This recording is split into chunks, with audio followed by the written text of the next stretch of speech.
lendo um livro aqui, Loucos por Jesus. Achei interessante esse livro, aí comecei a ler. Eu estou lendo alguns livros, 3 livros, aí eu começo a ler, leio uma página, 2 e outra, leio, paro, depois leio de novo, mas esse me chamou a atenção e eu tenho esse livro aqui, eu ganhei, mas só que eu não tinha lido ainda. Eu estou lendo a história de 2 jovens, era na época do movimento hippie, né? Numa cidade lá em São Francisco, nos Estados Unidos, e eles começaram, em 1967, começaram aí teve um rapaz chamado Kent, eu não vou falar os nomes em inglês assim que eu às vezes pronuncio errado, então melhor não falar. Só que o rapaz, um chamado Kent e outro David. Só que Kent, ele começou a falar de Jesus para aquelas hippies, as pessoas que faziam parte ali em São Francisco, naquela cidade. Eles começaram com a questão de paz e amor, né? Esse movimento de paz e amor, mas depois se perderam e começaram a entrar a questão de drogas, né? Sexo ilícito, e começou a ficar uma coisa completamente, né? Estupros e muitas coisas horríveis, assim, né? Eles viviam ali daquele jeito deplorável, e esse jovem Kent, ele começou a evangelizar, começou a falar de Jesus. E o David, eles eram muito voltados para o hinduísmo, essas coisas. O David, ele era dessa religião, né, hinduísmo. E quando ele ouviu Kent falar de Jesus, ele fez uma oração. Ele fez uma oração e falou assim: Senhor, ele ficou muito impactado e falou: Senhor, mostra-me a verdade. Mostra-me a verdade. Jesus Cristo, tu és o Filho de Deus. Entra agora na minha vida. Perdoa-me e cura-me. Olha a oração que ele fez. Aí eu me lembrei da minha experiência de salvação. E na mesma hora, olha só a oração poderosa que ele fez. Senhor, se tu és o Filho de Deus, entra na minha vida. Com a própria boca ele falou. E a própria palavra de Deus diz, né? Se confessarmos, se nós confessarmos com a nossa boca e crer no nosso coração, né? Se você confessar com a sua boca, na mesma hora, Jesus entra na tua vida e acabou. É sobrenatural, milagrosamente, é no ato. E ele fez essa oração e eu lembrei da minha experiência. E eu quero falar da minha experiência, não é nem da experiência dele que eu queria falar, era a minha.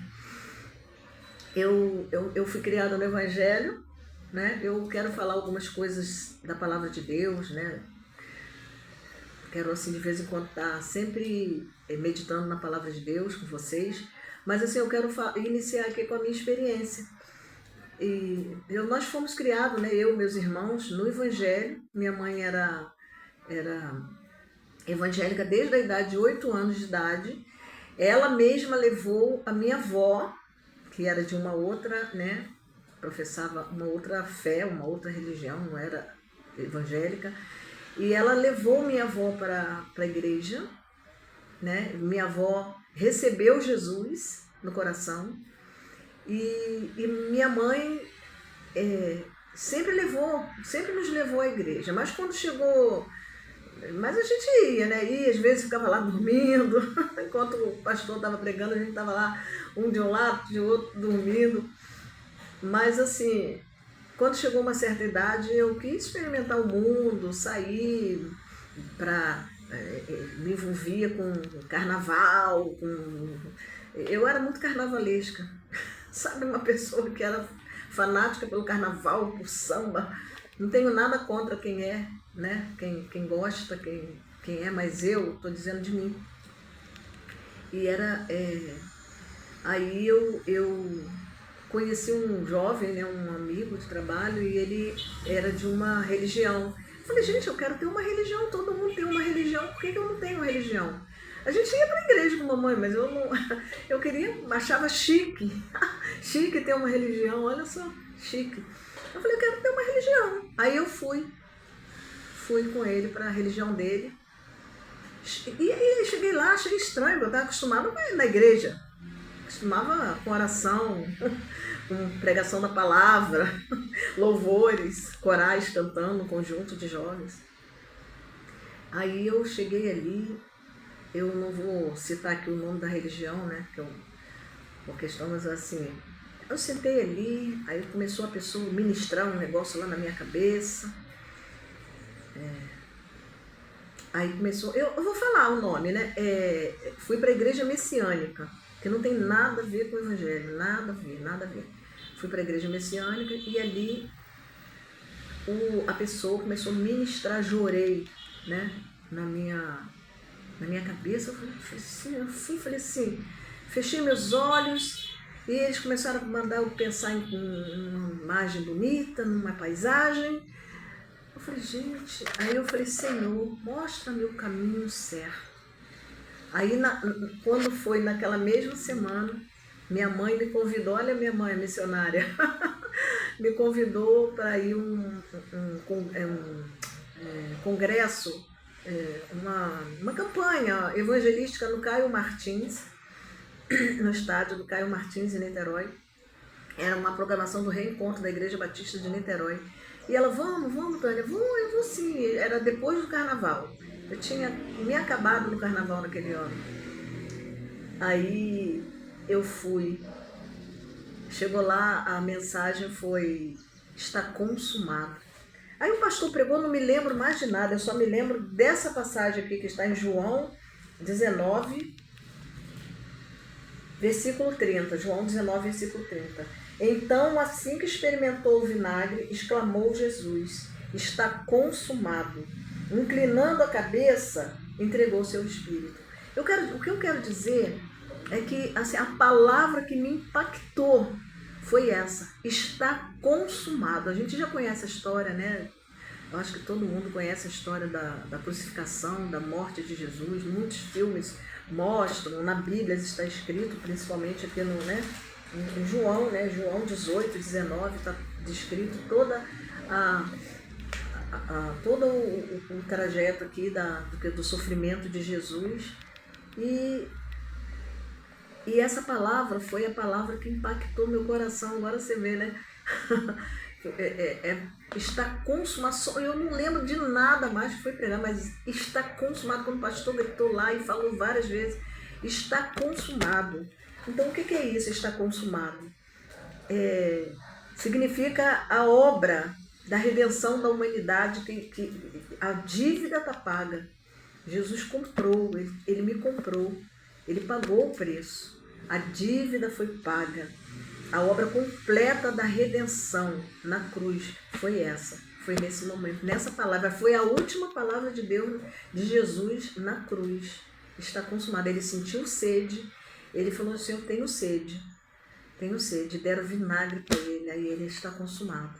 Depois de todo o sofrimento que ele passou. Então, eu entendi, sabe, quanto Jesus sofreu por minha causa, pelos meus pecados. E ali eu fui à frente, chorando, me arrependi completamente dos meus pecados, de toda a minha incredulidade, de todos os meus pecados, né? E depois Deus vai trabalhando, ele transforma, na hora ali ele entra, ele entrou na minha vida, selou a minha vida com o Espírito Santo, e dali, graças a Deus, nunca mais eu saí dos pés de Jesus.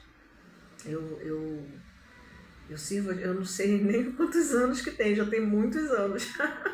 Não quero que revelar a minha idade não, mas eu tenho muitos anos já que eu sirvo Jesus. Uma hora eu falo, porque eu não estou me lembrando exatamente. Foi em 1970, eu acho. Olha quanto tempo que faz.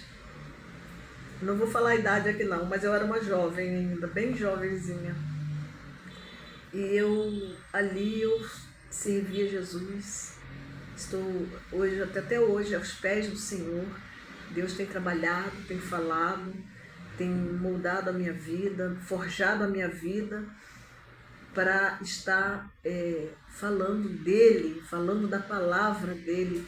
E esse ano de 2026 eu propus no meu coração que eu quero falar, testemunhar, transbordar daquilo que Deus fez, que Jesus fez na minha vida, durante esses anos todos que eu ando com ele, né?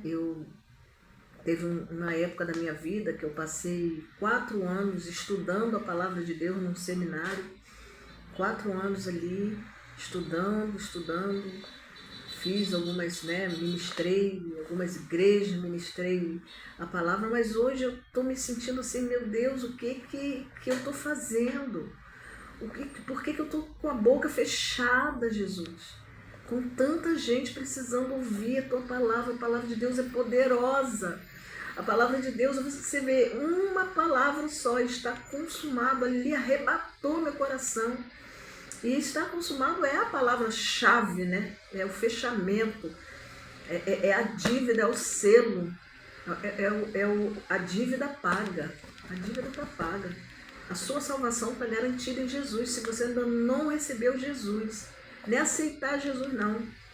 É Ele que te aceita. É Jesus que nos aceita. A gente não tem que aceitar Jesus. É Jesus que me aceitou.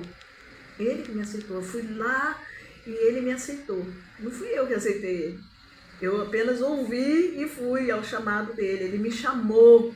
Vem, já paguei o preço por você. Eu já te comprei por um alto preço, um grande preço. O que você está fazendo aí nas mãos de Satanás?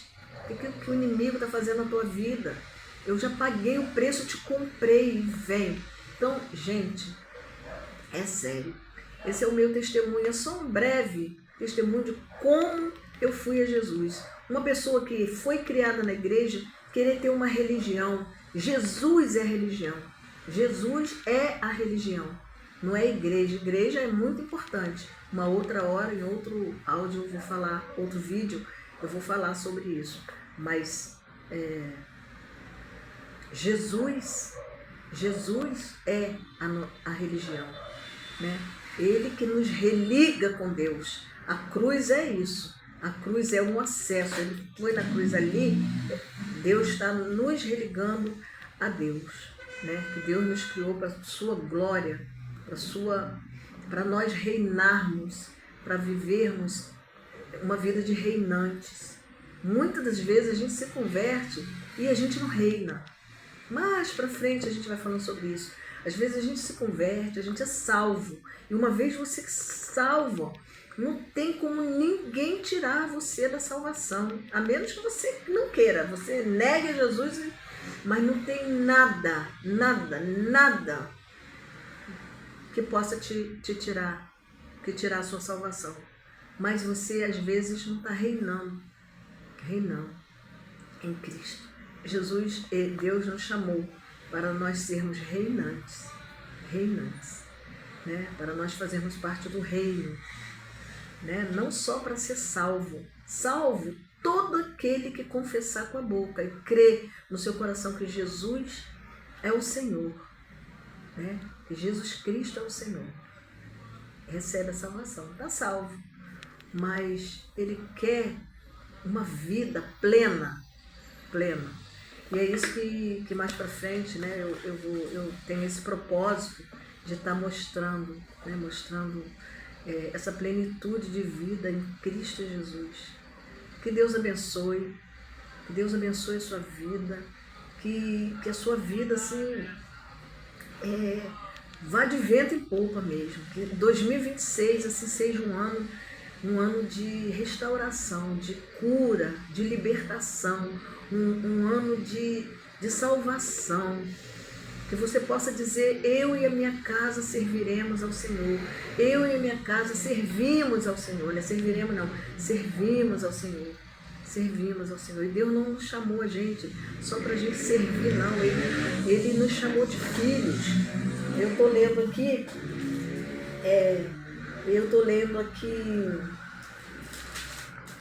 em Coríntios, em 2 Coríntios 6, versículo 17, está escrito assim, portanto,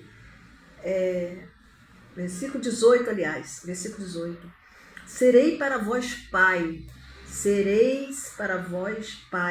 e sereis para mim filhos e filhas, diz o Senhor Todo-Poderoso. Você Vocês serão meus filhos e minhas filhas. Então, quando a gente atende ao chamado de Jesus, a gente passa a ser filho e filha de Deus, e não somente criatura, não somente aquela pessoa, o ser humano que Deus criou, porque Deus criou todas as coisas. Deus criou o homem, Deus criou os animais, Deus criou as aves, toda a terra, né? Tudo que há na terra. Mas nós somos chamados de filhos e filhas. Que coisa linda, que coisa maravilhosa. Deus abençoe a sua vida, em nome de Jesus.